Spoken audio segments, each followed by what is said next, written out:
Ladies and gentlemen, welcome to Beat the Banks, your weekly podcast on everything related to self-custody. I am your host, Chris, the DeFi professor, co-founder Beacon DeFi, and just wanted to really just kind of go through today's episode of Ecosystem Tours. We've talked about a lot of things with regards to self-custody, especially now that we are on the cusp of the Clarity Act passing. This is going to be a very interesting next week. July 27th is when they're going to be voting on the floor, from what I've been seeing, on the Clarity Act. And if it does pass, guys, we're going to see a huge change in how I think digital assets are going to be played. What I will do before I start the ecosystem tour, just to kind of go over that, because I was talking about that specifically on a call, what I'll do is I'll kind of talk about the biggest parts of the Clarity Act that I'm actually quite interested about. Well, that everyone should be interested. It's like a 400-page bill. They added more than 400 pages to the bill. So that part's kind of daunting, and not everybody is going to want to completely dive into that. So I'll give you the talking points, at least that we've been talking about in all of our content. And I do want to shout out Eleanor Tourette, fantastic, scoop reporter. She's pretty much gotten all the scoops on all of this for the last 6-7 months, I want to say. And I'll be quoting her Twitter account today. So again, thanks for everybody who's tuning in, whether you're on the Arena, on Avalanche, if you're on the Beacon DeFi Twitter, on the Beacon DeFi Twitch, on the YouTube channel, that we do this show every week, Friday at 3 p.m. Eastern. Let me get to that screen. I have a screen, I promise. There we go. Okay, so this is based off of Wednesday. And I've talked about this on the show previously. The biggest issue with the Clarity Act is the ethics part of it. And it totally escaped my mind until we talked about it on Wednesday's Total Value Lock podcast with Logan Fulcher, who's part of Stand With Crypto as the Nebraska chapter president. I'm an Omaha ambassador for the Omaha area for Stand With Crypto. I totally forgot that Trump actually had a private dinner for Trump meme coin holders. You had to have a specific amount that you held, but I mean, guys, it's not a good look, regardless of how it looks. It's not a good look. It's to get the ear of a president because you bought his meme coin. That kind of is the biggest issue that a lot of people raise with regards to ethics, because clearly there are people profiting off of this exposure. Now, it's no different than if the president has a fundraiser dinner or stuff like that. Those aren't out of the ordinary, but with regards to crypto, it just didn't, it's not a good look, right? Is it bad for the Hatch Act? Is it bad for any emoluments, any conflicts of interest? Yeah, it is. Historically, based on the office, right? Then that's the part that's the biggest part of this, regardless of how you feel about him as a president or what the administration is doing. The office, in my opinion, matters. And there are some things that, just the office, let's put it that way. So the ethics piece, and Senator Cynthia Lummis from Wyoming, huge part of this industry, right, came out with this specific, it's not the specific language, but the bullet points. And it's very interesting how it's worded, because it's very specific here. It bans the president, the vice president, members of Congress, federal judges, and other covered officials and their spouses. It's also their staffers too as well, from issuing or sponsoring digital assets for compensation while in office, with the sunset date of the inauguration of the next president on January 20th, 2029. Actually, it's the year after that. Requires covered officials to either sell their crypto holdings or put them in a blind trust that they do not control, or both. Very important language here, because this doesn't cover his children, whether it's Barron, Eric Jr., who's on the board of MetaPlanet, the one of the largest Bitcoin digital asset treasury companies on the planet, as well as Don Jr., who's on the board of both Polymarket and Kalshi, which right now is at the the biggest part of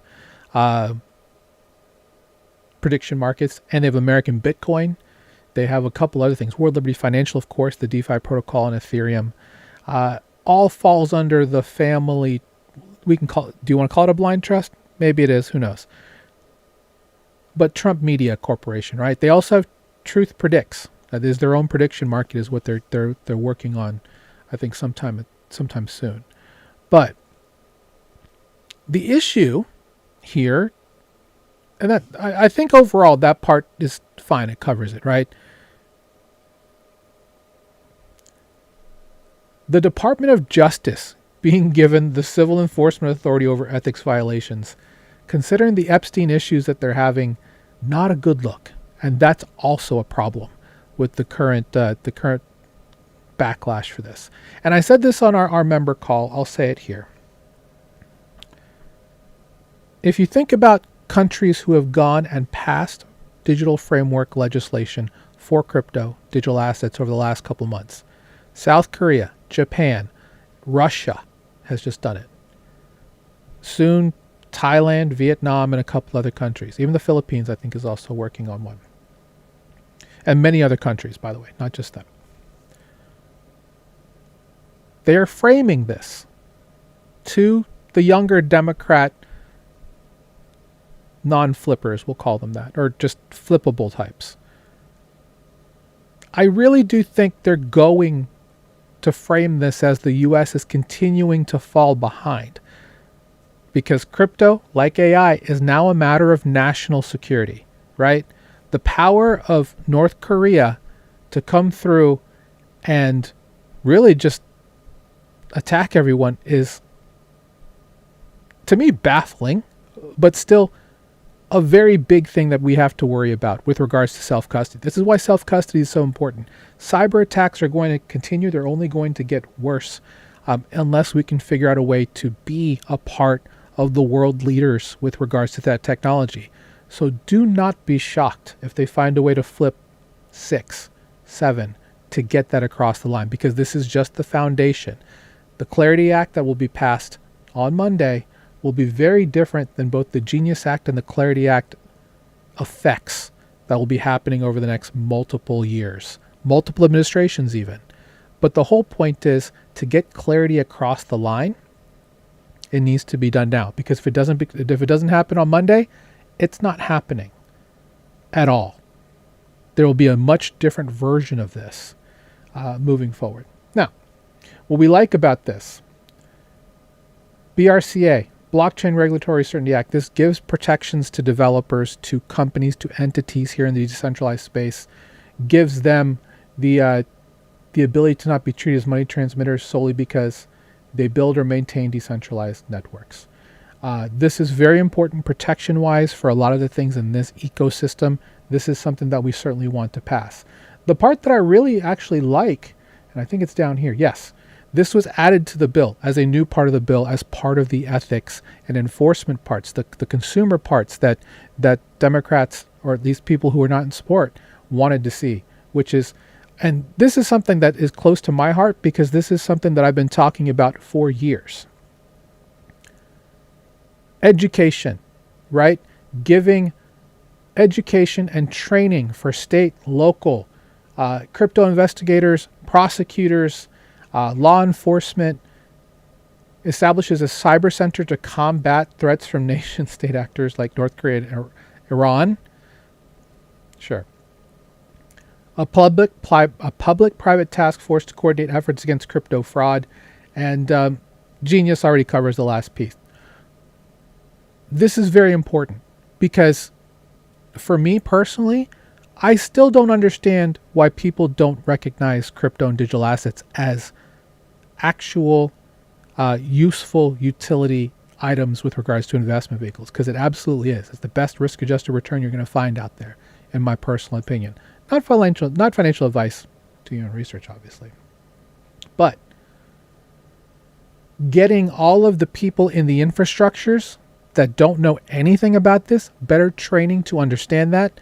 Guys, I'm open for consultations. Feel free to reach out to me if you are a law enforcement officer, if you're a special interest group and you want to learn more about how this all works. Feel free to look me up. Happy to help you guys out. With that said, the yield part was never going to change, by the way. It's all about how it's going to be mentioned. So in order to get stablecoin yield, you have to be doing something, whether it be providing liquidity, whether it being staking. You can't just have it sitting in an account doing nothing. That was never going to change. The idea is that you're just not going to call it yield. They'll call it rewards. They'll call it incentives. Those are all things that are going to be part of this Tillis also Brooks compromise. So we'll see how this works out, whether Senator Gillibrand from New York, Senator Also Brooks, and all the others that are on, Gallegos, Moreno, all of these that are Cortez Masto, all of the ones that are in the camp of we could be interested in this. But I do think some of the younger senators, there's some of the more junior senators, if you frame it in the method that yes, without this the US is falling behind significantly compared to other countries, that could be enough. So don't be shocked if it passes on Monday. If you live in a state with a senator that is against this, bring this up to them. Give them a call. A lot of this stuff, like on Wednesday, we shared something from Kenny Nguyen, who's in California. Senator Adam Schiff is his home state senior senator there. He called, he emailed, he got a response, and then he actually gave his position on the issue, which is with the ethics piece. Does that sway Senator Schiff? I don't know. I'll be honest, but the fact that you can call, you can request a virtual meeting to talk about these points with your senators, that's probably the biggest unlock that kind of came out of this, is that they're willing to listen. The constituents just have to say something. So if you say nothing, then, well, what can you do? All right, so that's clarity. Hopefully for Monday, we'll have next Friday, we'll have a different thing to say about this, because it's going to affect the way that people think about self-custody. It's going to think about the way people look at just digital assets and crypto in general. And I'm super excited to see exactly where we go from here, because this is where we need to go. This is where we need to be, in my opinion. Okay. Let me pull up the one screen that I need. Okay, so what we're doing today is we're doing an ecosystem tour of Solana. So let me kind of tell you more about. Oh, I have like a mess behind me. My goodness. Oh well. What is Solana? Solana is a layer 1 blockchain. It is not EVM compatible, meaning it is not the same layer 1 blockchain that Ethereum is. They have different types of architectures, I guess would be the way to describe it. But Solana is, if we look at DeFi Llama,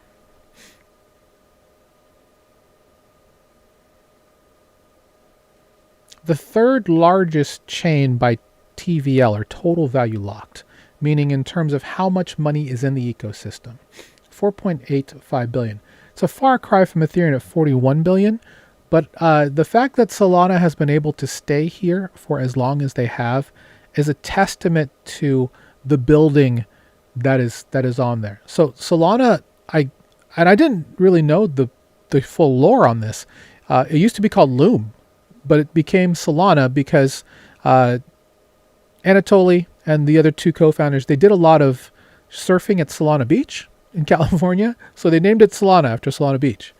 And yeah, a lot of the different parts of the network have like surfing kind of vibes to it, in terms of like their annual summit is called Breakpoint, which is very much a surfing reference. So What I will tell you about this number, 577 protocols 3 years ago, looked more like Tron's number. There was not a lot of quote unquote DeFi on Solana.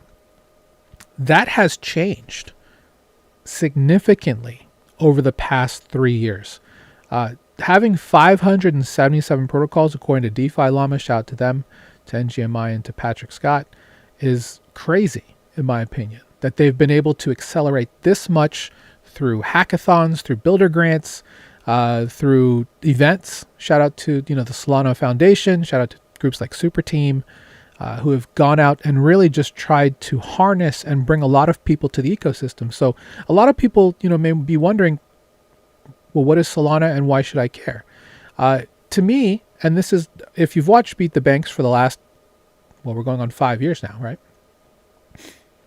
We call it the people's blockchain because Ethereum has always been, I'm not going to call it the corpo blockchain, but just the largest blockchain where a lot of the big money goes.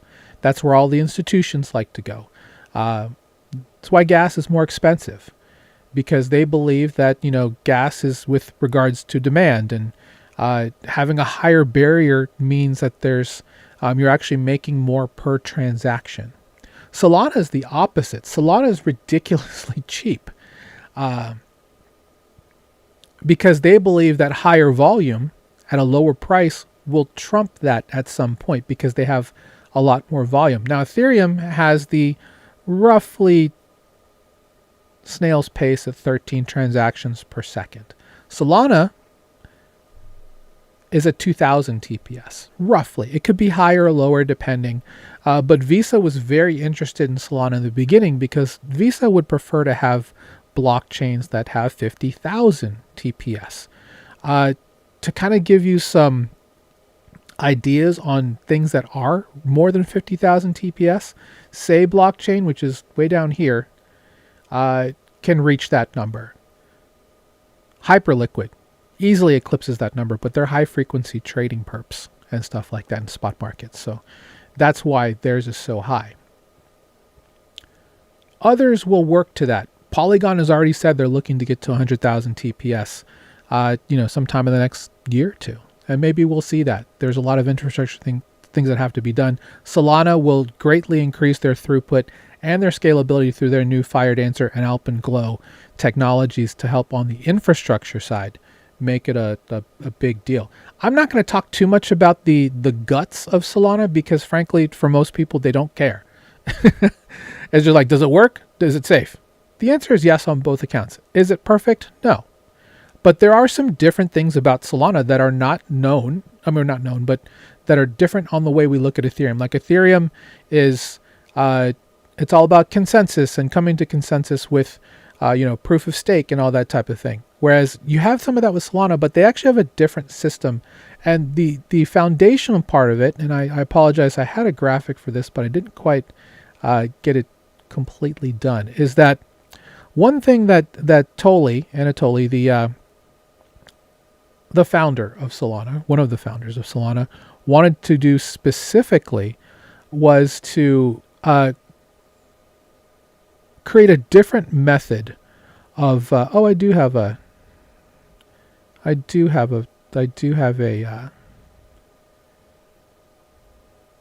graphic that I put together, or I didn't put together, but I had Gemini put together that kind of explains some of this.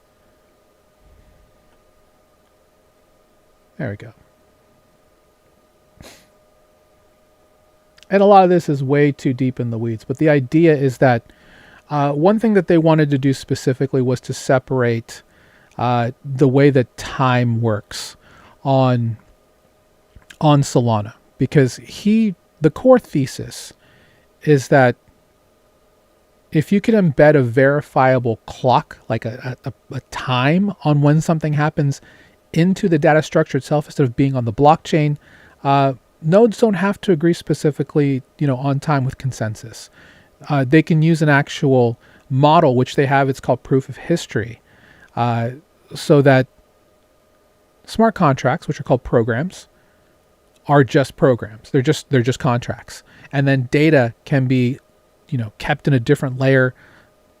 It can be acquired different ways, that type of thing. So there is a token standard called the SPL. That's the original token. That stands for Solana Program Library, which is much like the ERC tokens, or like that you see on Ethereum, or like if you're a base fan, B20, that's their new token standard. They did come out with token extensions in 2022, which is really great because there's like roughly about 35 of them, but it allows any token on Solana to have access to a bunch of different things like blacklists, programmability, like transfers. I mean, there's a whole bunch of different things that can be done at that level. That's really great for developers. I'm not going to go into it because I've done it before, and frankly, most people don't care. They just want to know, is it fast and does it work? Yes.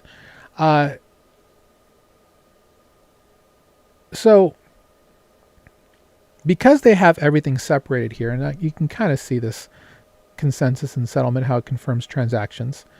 The proof of history shows everything that's going on, and validators will just look into the proof of history to pretty much just vote on whether or not they believe that that transaction is valid. Now they use a different consensus model that's Byzantine fault tolerant, or BFT, called the Tower. Alpenglow is the newest one that'll be coming out soon. And then this settlement and finality happens in less than 1 second. And that's the difference between Solana and Ethereum, is that things are compressed because of that proof of history, model. It's easier for nodes to just look at that stack, come to their consensus with their validators, and approve transactions. Now, there's obviously a quorum and a majority that have to come together with consensus. That's why it's called consensus with validators. So you don't just say, oh, this is going through. No, you need to have validators validate that it's valid and things are good. They come to a quorum and a consensus, and then it goes through. Now, the 1 second part, that's the part that's interesting because it tells you that all of this is happening at a very quick pace. So that's the beauty of what on-chain settlement and finality can bring to payment rails, to any type of rail, because that's going in too deep. I was going to say that, with outcomes like for Calci, they're using Solana for rails. All of their markets are treated like tokens. So outcomes can be treated like tokens. So they get all of this great stuff here too with regular token standards. It allows, because of all of this in the middle, it allows for more parallel architecture. So there's not a linear thing of execution, security and consensus, and then validation, security, consensus, and then execution. It can all be done in multiple ways. What's great about this is because of the way that this works, if priority becomes more expensive due to spikes of traffic, it won't affect all parts of the network, which keeps Solana supremely cheap. And that's why a lot of people, like with meme coins, with prediction markets, with casino, NFTs. I didn't really want to talk about the casinos too much, but there's a lot of really fun technology that's out on Solana that is very cheap to use. And that's why payment agents as well, using Coinbase's X402, are actually starting to use Solana more than Base, mainly because it's cheaper on Solana to get most of this done. So you have and we'll talk about some of those other projects in a little bit, but that's just kind of like the high level talk about Solana. You can certainly go to solana.com and you can find out more about all of the really cool things they have going on. As you can see, 3.5 billion monthly transactions, 3.3 trillion in trading volume, that's all time, and 50 million monthly active addresses.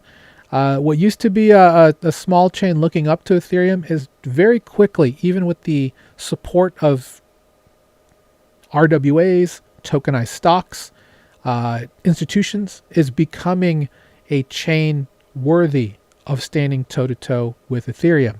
MoneyGram, for example, the huge money remitter, has chosen Solana as one of the chains that they're going to be using for settlement. So that's big for that too. With regards to the U.S. government, they publish all of their economic and government data on chain. Solana is one of those chains. BlackRock, with their BUIDL product.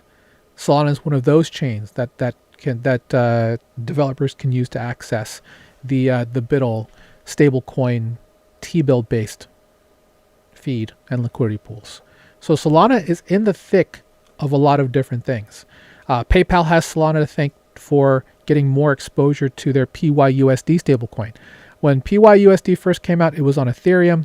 It was floundering pretty hard. Most people didn't want to take PayPal seriously. It wasn't until they got to Solana, a lot more issuance and a lot more things are happening. And now PYUSD is a multi-billion-dollar market cap stablecoin, which is why Stripe wants it, if I'm being very honest.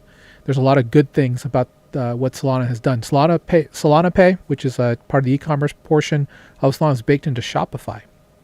It has been for multiple years. So Solana has a lot of hooks into everyday life, which is why we call it the people's blockchain, because it's the closest thing to people that I can see. I can't say that for Ethereum just yet. Now we have Swift, which is coming in with their 11,500 member banks to put liquidity for banks into on-chain, and they're using Ethereum for that. That's a huge feather in their hat. But Solana can still do a lot of the same things, and probably will, with regards to their architecture and bringing more banks and bringing more regular people on-chain.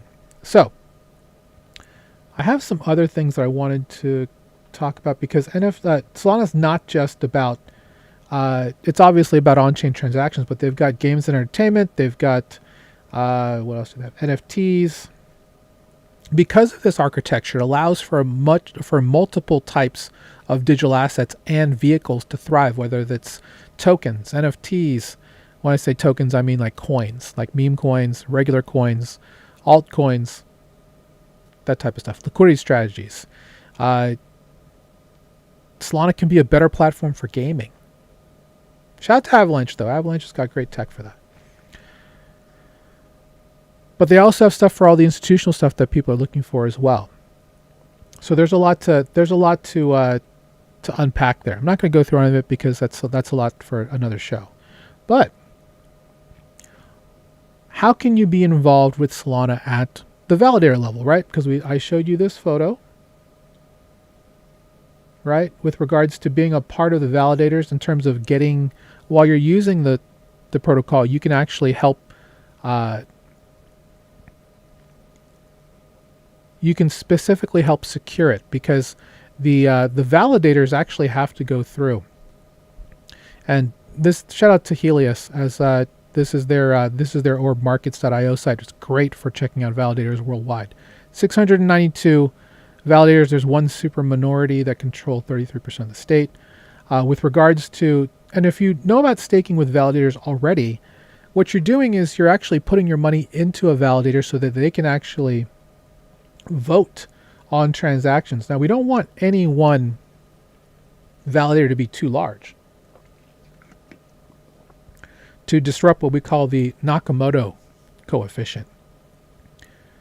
Because one problem you can have is if one major part of the decentralized network has more than 51%. That's a big problem, because they can absolutely control the way things are looking, which, yeah, you don't want that. You want there to be competition. So one thing we talk about if you're doing validator staking, we talked about this on this show many times, is you never want to go for anyone who's like in the top 5 or top 10. Now, with that said, the stake weight for all of these is fairly low, which is good to see. As you can see, if you stake your SOL, then SOL is the token for Solana. That's their gas token. That's their validator token as well. You get roughly an APY between 5 and 6%, depending on what's going on here. Now, there's some factors that I want you to think about when you're looking into some of this stuff. You want to make sure they have a good active stake in Sol. Like some of these others, like, there's how many pages? I'm not sure how many, but I'm doing 30 per page. There are some smaller ones. It's worth going with the smaller validators because their voices matter too. So you can go with, and some of these protocols have them, right? Like Nansen, Sanctum, Fire Dancer Development has a node. That's interesting. And they have 1.8 million Sol staked there. Two things you want to look at: commission as well. Commission is how much they make off of everyone that's there. obviously the 100% ones you don't want to necessarily do with that, but you may like that. There's some that are zero, right? Well, Drift is one of them. I think 5% is fine. That's just me personally. With that said, do you want to choose someone with a green or a yellow? That's generally what I would say with regards to that. And you don't want to choose who's ever at the top. You want to kind of spread your sol across a couple different ones, so you have multiple ways to earn passive income, but you're also being a part of the process of how blockchains work with consensus and approving or disapproving transactions. So it's a really great way to earn passive income. That's where validator staking comes in. Now, when you pop in and then when you unstake, there is an unbonding period. Generally on like EVM, it's more than 7 days. It depends on the ecosystem. In Solana, it takes about 2 to 3 days, depending, right? So that's something you want to do. If you're interested in staking, you can do it directly from inside your wallet. And the wallet is going to be the most important part of your, look at these blocks just flying through. The most important part of your travel into Solana using different protocols, because they're going to, the wallet is going to be what's going to help you specifically approve transactions, right? To say, yes, I want this transaction to go through. You need to actually be inside of the wallet to stake. And they all have their own different staking facilities. With regards to the wallets you want to use, the market leader is still Phantom. That's the one we still recommend to our communities. Phantom.com, very easy to use. Not only do you have, and it's available on your phone as well, you can swap directly within the app. You pay a little bit more than you would at like a DEX, but they have a way to use things on the phone to make it easy. You can stake. They have prediction markets. They have perps. All of that inside Phantom. It's also multi-ecosystem. It's not just Solana. They also do, I think they still do BTC. I think they still do SUI. They do Ethereum virtual machine ecosystems. They do, not all of them. They have Base, ETH mainnet, Arbitrum, Polygon, and Optimism. I think they're the only ones that they support. I don't know if they support Robinhood Chain just yet, but that would be something interesting if they do. They also have their own stablecoin called Phantom Cash, which I think is interesting. So it just allows you to use your Phantom Pay to. So if you have USDC sitting in here, actually, I think it's what is the coin? It's in with Stripe by Cash. So as long as you have cash, you can actually spend that anywhere, and it's 1-to-1 pegged to the US dollar. So they're the market leader. Are there others out there? Yes, Jupiter, the great Jupiter DEX has their own wallet as well. That's really good on mobile, from what I've seen. But the other incumbents, Solflare, probably the biggest other wallet that's out there. Yeah, it's fast. I haven't used them in a minute, but overall, what's great about all of these wallets is that they allow you to do it through transactions. You can also use NFTs. I don't know if they have perps on Solflare, but yeah. Like, for example, if you have a Solana Seeker like I do, which is the Solana phone, the version 2, Solflare is the wallet they use specifically for the seed vault. Another one you may want to consider, and I personally like, is Backpack. If you're into tokenized stocks, Backpack is probably going to be the best one to use because they have their own exchange. So Backpack, and because they bought the old FTX EU assets to create Backpack Exchange. So if you were in doing like the SpaceX launch, they actually had IPO that you could actually get into. Was it a ton? No, because they only put a certain amount towards the retail anyway. But all of these apps have one thing in common. You can use them in a web browser, and we recommend Brave Browser for everything you do in this space. Use them in different different profiles, so you have them separated and sandboxed. They also have easy ways to on-ramp funds as well as off-ramp, and they all are available on both desktop and mobile. So that's one thing to definitely consider here. And And yeah, those are the three basic wallets that you have. Jupiter wallet, as I mentioned, also another wallet you can use. Jupiter, like Uniswap, trying to build a moat where you can do as many things within their brand as possible. Jupiter's has always killed it with that. Big fan of Jupe. You can also stake inside of Jupiter as well, your Sol. And we'll talk a little bit more about that in just a minute. So I kind of wanted to cover the big things that you can do for staking, right? So the other thing you can also do is liquid staking, and Jupiter has that as well. Because the thing about using staking is that you put your Sol into a validator, you can't touch it. It sits there. If you use what's called a liquid staking provider, you're actually just staking with them inside of their validator, but they're going to give you a marker token, a liquid token that you can go and use to do LP with. You can use it as collateral at a lending AMM and borrow something against like stable coins even. That's the really cool part about DeFi is you have what's called composability. We call these money Legos. So you can actually put different money Legos together to create different strategies. And that part's really fascinating. And I really love that specifically. So that's the great part about going with different liquid staking providers. There are multiple out there. Jito is one of them. Jupiter has one. There's also Glow, which is from VanEck. There is Marinade. There is Blaze. There's a bunch of different ones that are out there. DFDV, even the DATCO, the Digital Asset Treasury Company, also has a spot for that. One place you can go to check a lot of them in a liquidity from a liquidity perspective is at Camino, which is at camino.com. And they actually have multiply vaults for them all specifically. Yeah, they're all here. So if you just go with Sol loops, you can get into some strategies here that use different types of liquid stake Sol. Now, one thing I will tell you is if you use these these liquid staking providers, the Sol that you get, this Jupe Sol, it's not a one-to-one clean peg, just so you know. It actually starts to get wider and wider the more rewards get put out.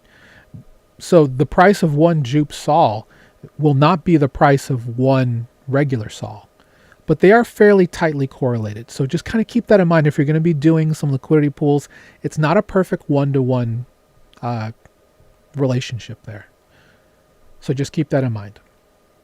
But yeah, on some of these, like for Sol Blaze, for example, 21% on 10x leverage, with Sol as the borrow token, that is a fairly tightly correlated loop there. So lower risk, but still get really good APY. Not going to talk about that today because we're just doing an ecosystem tour. But yeah, liquid staking along with validator staking, two great ways to make passive income specifically. So if I go back to Jito, if I go to their StakeNet, yes. So they have 5.28 for holders. And again, we were looking at Orb for the actual validators that you go into. I'm getting that. And that's fine. But if you go with a liquid staker, because Jito, I think, is here somewhere. Oh, you know what? They have 10 million staked. So where are they not?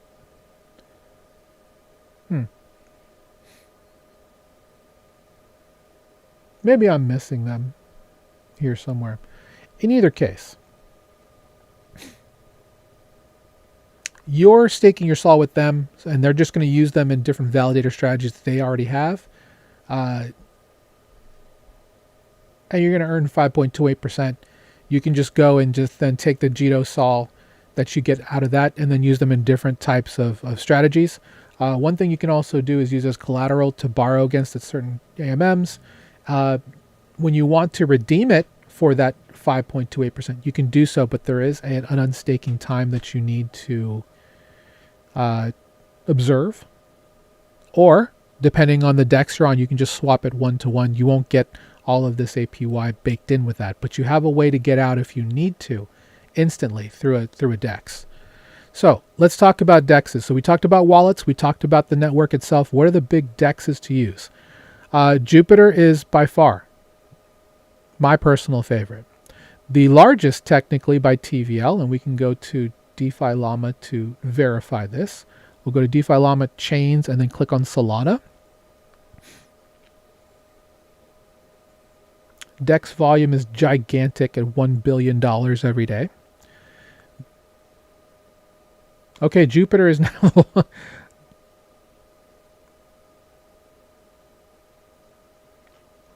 Interesting. They have it listed highest here. But for a long time, Radium was the largest one that was available with regards to TVL. So Jupiter, Radium are the two largest ones to look at if you're going to be doing any DEX type of stuff. So Jupe.ag specifically for them, you just go to the swap. They have they have what's called their Z swap, their Ultra swap is what it's called, and they just give you really, really great routing. Like for example, if I just have $5 and here I'm going to Sol, it's very quick. It's very tight on the slippage. It's fast, and that's the main reason why I love using Jupiter. They also have a lot of great products, specifically with perps. A lot of our community used JLP, which is their perps index, for a very long time. They also have prediction markets through, I believe it's Polymarket. Yeah, because the rest of Solana is mostly Kalshi, so they went with Polymarket for their product. Jupiter is at the back end a huge part of a lot of cross-ecosystem flows. They have a partnership specifically with Coinbase. All of the Solana coins that you see on Coinbase, Jupiter, through their Metis API. So they've got a lot of great things going for them. They're coming out with JupeNet, I think sometime later this year, maybe Q1 next year, which will make cross-chain all kinds of easy with them. They also have a lending section. I will talk about their new thing, which is Gotcha. They're really honing in on using the market for collectibles specifically. I don't know a ton about Pokemon, I'll be honest with you. I understand a lot of the cultural references, but I've never really owned any cards. This might be something that is interesting to you to get cards. These are not, if I'm not mistaken, these are not specific. Excuse me. I don't know a ton about them. I just know they're talking about them. A lot of people are interested in them. And if you are lucky enough to get something amazing, then you can get something amazing. But in most cases, you probably will not. They do have lending, which is one of my favorite things to use Jupiter for. And that part's great. They have their Jupe Sol. They have Jupe USD, which is their version of a USDC stablecoin, and they're great. The other big DEX besides Radium is going to be Camino. They've become a gigantic DEX. They have a great swap. Most of it is powered by their gigantic liquidity pools. They're one of my favorite spots to go for liquidity. Whenever we recommend pools every week to our community on Solana, Camino is probably the main place we go. Why? Because they have auto compounding and auto rebalancing on other concentrated liquidity pools. It's very much, in my opinion, a really good set and forget way to do that. One thing too, if you're reading this, their volume and APY, their fees are based off every 7 days. So that makes it a much different, proposal for example, we've been recommending this one, USDU, which is from Unitas. It's an RWA with USDC. This was as much as 11 to 12% with incentives, because it's mostly through incentives, but it's done every week. So doing it, on an APY based on a yearly basis as opposed to a weekly APY is a little bit of a different thing. So this kind of brings me into all of the more liquidity-based plays you can do, because they are lending AMM at Camino, so they have all of these. Let me go to borrow. These markets where you can go and deposit things like USDE or Sol, and you can borrow against them with different supply rates. Really, really great way to really take advantage of the assets you have in your wallet. The other thing too with them is that they have multiple things besides the swap, just like Jupiter, right? They have Earn. These are their curated vaults from different respected curators. So if you just want to take your idle cash, and we've talked about this with our digital savings accounts, and put them into something like this, and you'll have to bear with me. I am on a VPN because you do need one if you go to Camino, take a little vacation. You can get as high as 8.27 with USDG. So if you're familiar with Robinhood, you know USDG because they're the official partner from Paxos. and the Global Dollar Consortium on Robinhood. PYUSD is through PayPal USD. This is through Centaura, which is a large, we call them vault risk curators, but essentially anyone can be one. It's all about liquidity and trust, right? So just be very careful with these. Gauntlet has one for Cash. We already mentioned Cash. That's the stablecoin you can use with Phantom Wallet. And some of these are pretty good. Some of these have been as high as 20% in some weeks. It's just something to consider. So if you look, and the way that this works is you're putting in your collateral. It's being used as allocation for a lot of these different markets that are on Camino, and the yield that it's supplying is passed back to you as a user. So that's the part where getting risk-adjusted return can be really good on places like Solana, as well as all of EVM chains, of course. They also have liquidity and other things. We'll talk about liquidity right now. The best place to do liquidity, there's a couple different spots. If you want to do concentrate liquidity, you have you have Camino through the liquidity spot, which I really like. Another play, and because they're actually aggregating. So they aggregate liquidity pools from both Orca, which is another spot we can check out. If I just I'll go back to DeFi Law in a second. Radium, which is the other large DEX that we used to talk about, and Meteora, which is, in my opinion, one of the fastest rising DEXs in the world. Meteora, along with Jupiter, were part of the Trump meme coin launch, by the way. They were the quote-unquote hush-hush partners that got everybody onboarded to buy Trump and Melania, unfortunately. But they made a ton of money off of yeah, they sure did. So did Phantom and MoonPay. Good for them.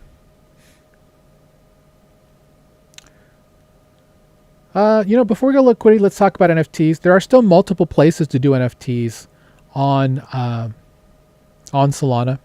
Tensor is going to be the biggest. Magic Eden is second behind them, and there's a couple others that are smaller. But most people will probably use Tensor's markets more than anything else. But doesn't mean that you can't get them. Like, you can't go to another one and see if there's some arbitrage. But overall, that's what you're looking at. These are all prices in terms of floor. The lowest available listed price in Sol. So 18 Sol, which is Tomorrowland is at 50 Sol. Interesting. But Clanosaurus, long time. I remember Mad Lads used to be 50 Sol when Sol was $300 for the floor, which was crazy. Now it's at let's pour one out for everybody. Anyway, NFTs, everybody. We'll do an NFT show sometime. If you want to hear that, let me know. Put it in the comments. GM to Rachel on chain out there watching on the Twitter feed. Again, shout out to everybody who's watching, whether you're watching through Twitch, whether you're watching through the arena on Avalanche or on X. Thank you so much for joining me today. Hope you're finding some value about this ecosystem tour of the Solana blockchain.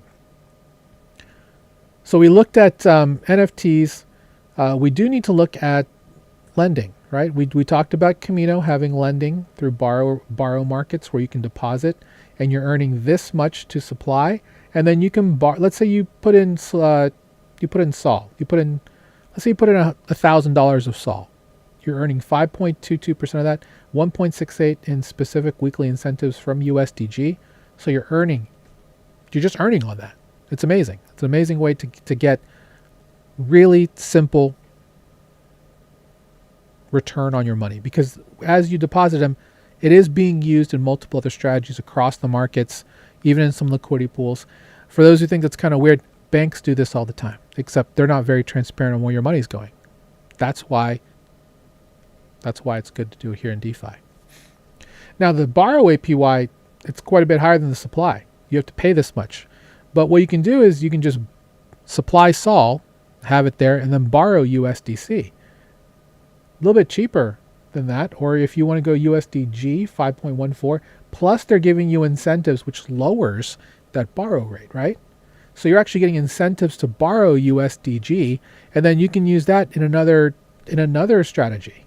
You can take that borrowed USDG and here in the earn, deposit it into this Steakhouse USDG high yield. Now you're stretching your yield, right? Now we're using the money Legos, the composable assets, to to go and do more things. So you're earning 5 just for supplying the sol.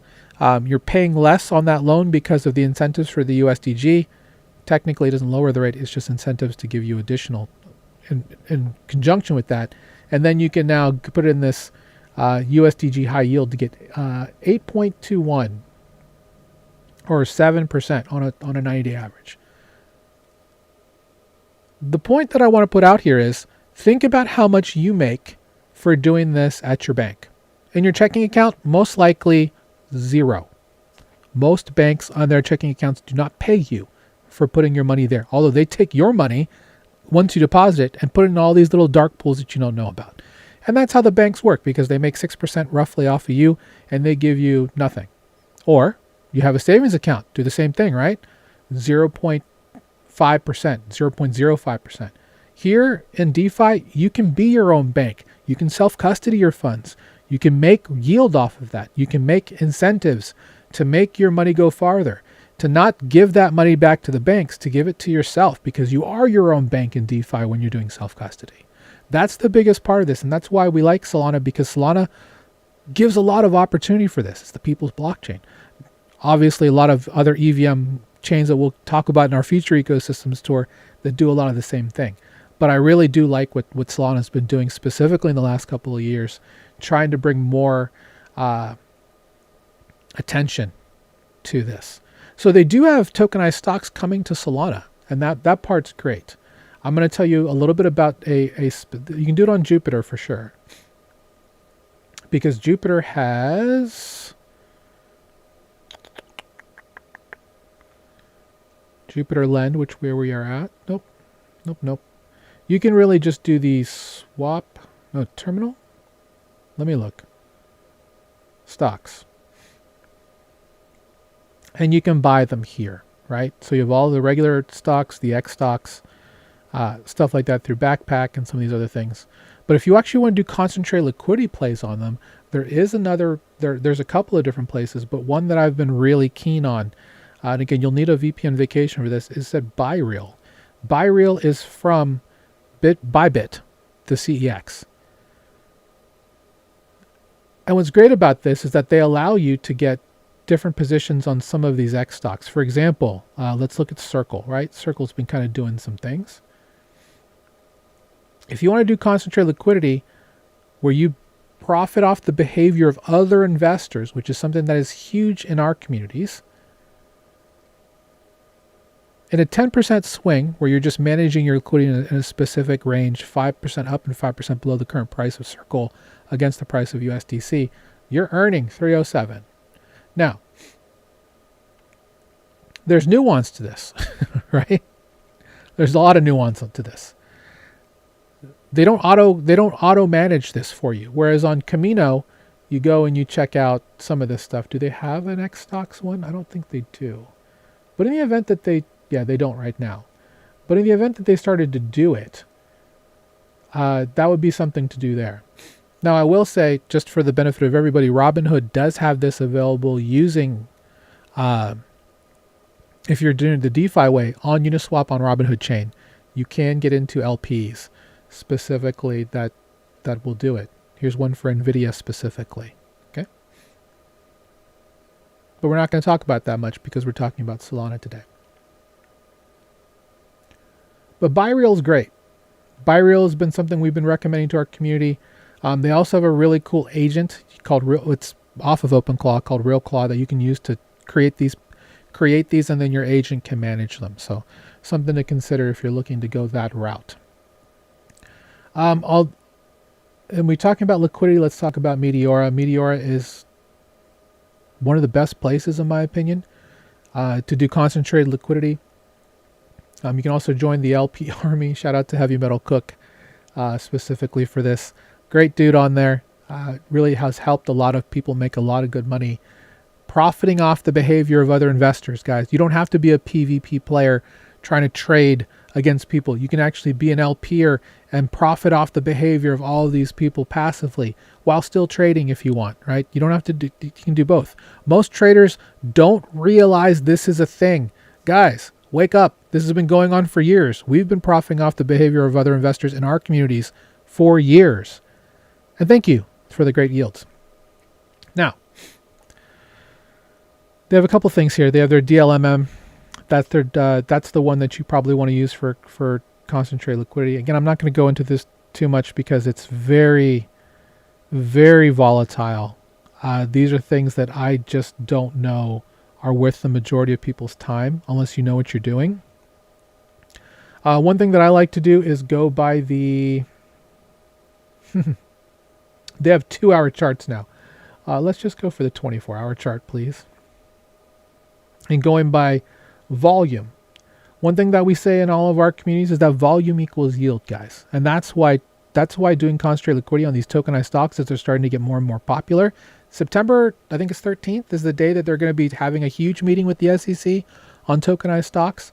Guys, once that starts to go parabolic, you're going to know where to go. Meteora, other spots like that, they have places where you can buy real, places where you can profit off the behavior of other investors, because everyone's going to want to be trading these things on chain.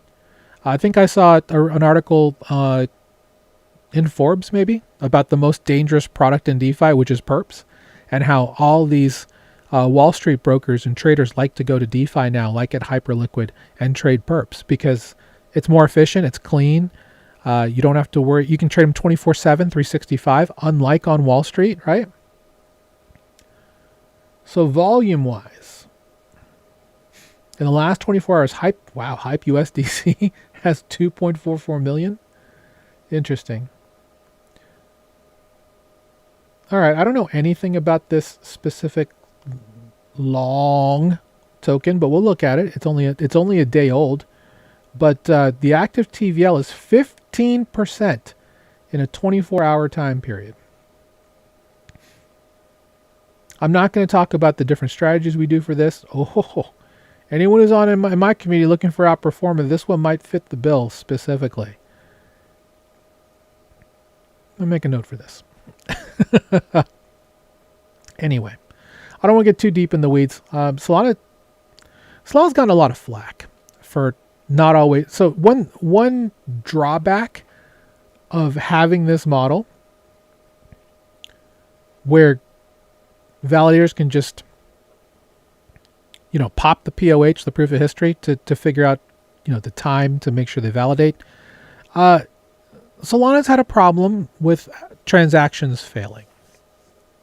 It's a lot better than what it used to be, but it still happens. When you're in a situation where you have high frequency trades popping off every millisecond, you're bound to have someone that don't go through for whatever reason. That's why I do love the swap at Jupiter, because it is really good at that. And plus Jito provides MEV protection to help against sandwich bots and stuff from going and messing with your swap. Definitely use Ultra if you want to do that. Specifically, that's not financial advice. It's just something I've had in my experience, and it's fast. You can do this on Jupiter.com, on Jup.ag. You can also do it from the Jupiter mobile app, the wallet. You can do it from Phantom Wallet as well. All of these have swaps that are very good and very fast. And I don't have nearly as many failures as I used to. It used to be a fairly funny thing. Bridging to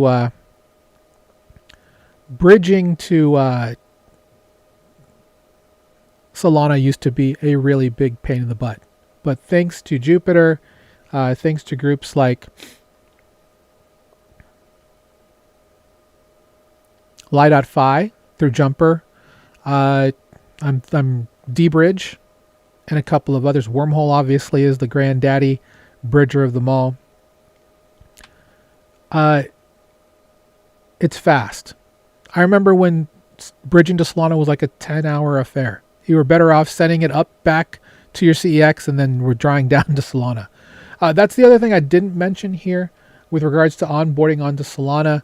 I personally, there's only two things you really need in my opinion, Sol and USDC. You can swap for everything else once you get down there. You'll need Sol for gas. You won't need a ton of Sol. I would say even $5 in Sol is good for dozens of transactions that you'll need it for, because it's so cheap. And Sol is what, $73 right now? It's not great. But it's inexpensive to use, and it's fast. USDC, you can bring that down from your CX of choice. Coinbase is our recommendation still for our favorite CX to use. It's just smooth. It works really well with Solana. It's fast. Always, of course, send a test transaction before you send it down. But once you have a wallet, once you choose your wallet, whether it's going to be Phantom, Solflare, or Backpack, they're all very capable. You just have to send money to it, both Sol for gas and then whatever other asset you want. You really can just send Sol and then use some of that Sol to then swap at Jupiter to then go and start using some of these other protocols. So I'm going to go through DeFi Llama really quick because we're a bit over time and tell you a little bit more about the different protocols that are available. I'll give you my thoughts on some of these. Some of these aren't really actually large protocols. Now, Sanctum is a liquid staker. That website is at sanctum.so. One thing that I like to do, if you don't know where the website is, go to DeFi Llama, check them out, and then choose their website, because everything should be correct at DeFi Llama.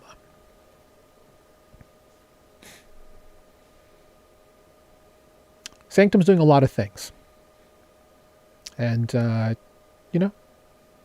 good spot to be in.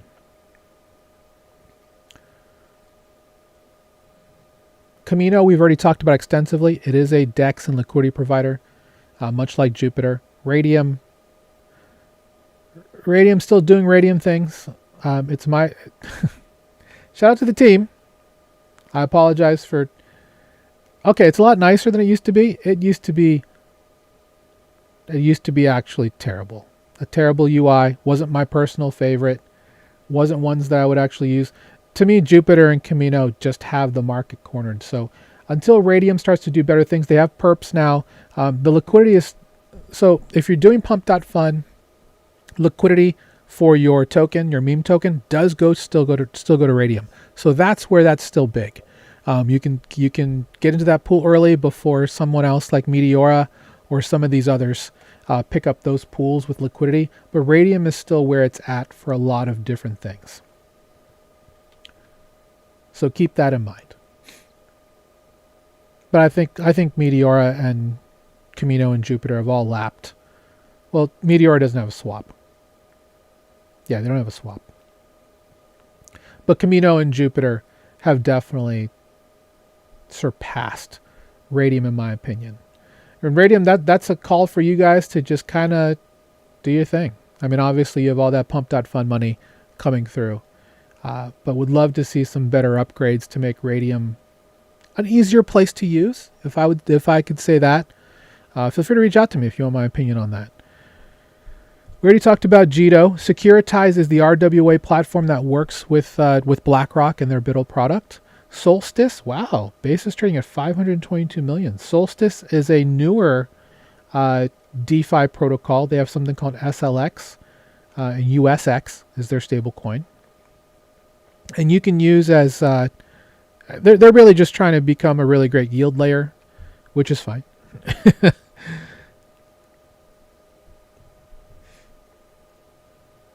So they have a couple different things going for them. They have this one-click yield for delta neutral, or the ecosystem as high as 22%. That's at places like Exponent, Spectra, things like that. We can certainly look at some of these that are out there for deep DeFi. Right, and you can earn flares, which is their point system for an eventual airdrop for farming. Yeah, like it. Where is this at? 30x flares. This is at Exponent, and this is using a fixed rate farm, kind of like Pendle. That's what Exponent is on Solana. It's like a version of Pendle, but they have USX here, 5.56 implied APY if you hold all the way to maturity on September 16th. We'll talk about that at a different time, but Solstice is up there. Good to see that. There's some other really interesting, fun things that are on here that probably haven't talked about yet. Orca is the old school. Pump.fun is the meme coin factory. I know people say that Pump.fun ruined this industry.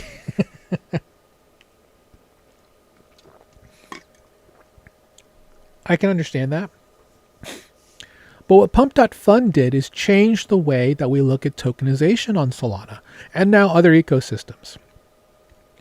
Because the way that you would release a token in the beginning is that you would go sign up, with the registry. It was 3 Sol, I believe, to launch a token. Plus, you had to provide your own liquidity, in excess of like $600.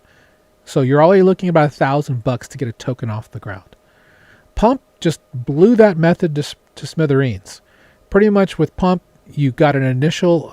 You just literally came up with whatever idea you wanted. Pump would then come up with an initial supply for it, along with the initial price. I think it's like 1 billion supply at 0.001. And then you had to get to a specific amount of buyers before that became to what's called a graduated state. And then once that happened, it takes the liquidity already taken, burns some of it, pays back to Pump, and then brings it to a pool on Radium, where then people can then use it as an actual liquidity pool.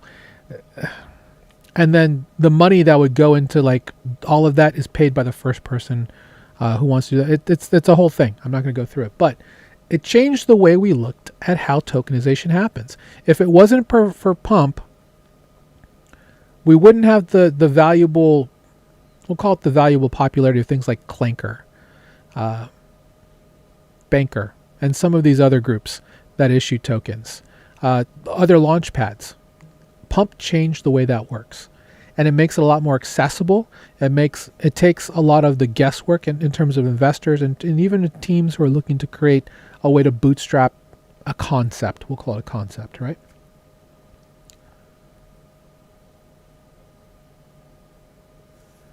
So there's a thanks to everybody watching on YouTube as well. Yeah, there's a whole bunch of different coins that are out there. We're just talking about Solana today. And some of these are available on Solana. And there's various other spots here. Save protocol used to be called, what did it be called? It used to be called something else that why can't I think of, I want to call it LIFO, but that's not what it used to be called. Anyway, place where you can just do digital savings accounts or just lending AMM stuff. But they also gave you a card. They give you a card for that as well. And we talked about crypto cards. You can check that. That was, I think, maybe like a month ago. We talked about crypto cards. Groups like Solana, Save Protocol, Lulo, some of these others that have actual debit cards where you can actually, spend the USDC or whatever you have in there is available. As you can see, there's 538 protocols. There's a lot of liquid staking protocols. RWAs, smaller Serum, smaller dexes. Anybody who's an OG knows Serum. My goodness. ByReal only at 11. I don't think that number's right, because I'm pretty sure that ByReal has way more than that on their platform. Nope, 12 million. Okay, never mind. Number's right. Well, we like it. So layered 11. BitGet, Bonk.Fund. Bonk.Fund only has 10 million. That's interesting.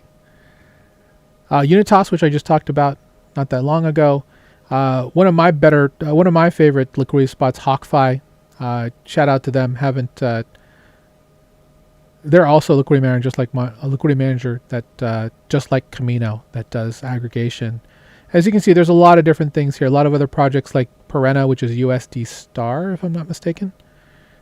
Francium, shout out to Francium. They shaped the way that we look at concentrated liquidity and liquidity delta neutral farming as well, with pseudo delta neutral liquidity pools. Some of these others, Vectis, that's a vault protocol, much like Neutral. As you can see, there's 533 of them, and a lot of them are small. A lot of them are getting there, but this just kind of shows the potential that there's a lot of protocols on Solana looking to create more DeFi flows. Solana is not just a chain for casinos, NFTs, and meme coins. It's also a really great protocol for decentralized finance, using different types of liquid staking, liquidity plays, AMM type lending vehicles to really find new ways to create yield. And Is Kintara on Solana? Let's look.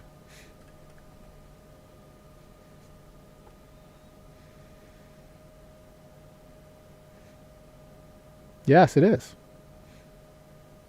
Why don't I follow them? Okay. Maybe I wasn't in a spot where I could. Kintara is a pretty hot game right now, regardless of how you feel. It's an isometric MMO where people have done pretty well farming gold and some of these other, and obviously I don't play it, but I hear a lot of things from different people playing Kintara. 22,000 players monthly. Guys, this game is still early. If you like DeFi Kingdoms, that was on Harmony as well as Avalanche and their own chain down there in the Avalanche ecosystem. Kintara is not necessarily in the same vein, but it's a fun little MMO. So something to consider if you're looking for that. There are multiple games that are available on Solana. Are they listing any of these games? Yeah, some of them. Star Atlas. Star Atlas has been around forever. Aurori. Shout out to one of my favorite projects, which is SoulForge Fusion. They're also SoulForgeFusion.com. This one's available on Steam. And they're available on both Solana and Base with regards to the Web3 stuff, because they allow you to use SFG to stake to earn, mint decks, buy decks. This is Justin Gary and crew. He worked with Richard Garfield, who's the original co-founder of Magic the Gathering. So if you like TCGs or turn-based card games, consider SoulForge Fusion. One of my personal favorite games. I don't get to play it nearly as much as I would like. We did have some activations we were planning with our community and their community to have a tournament.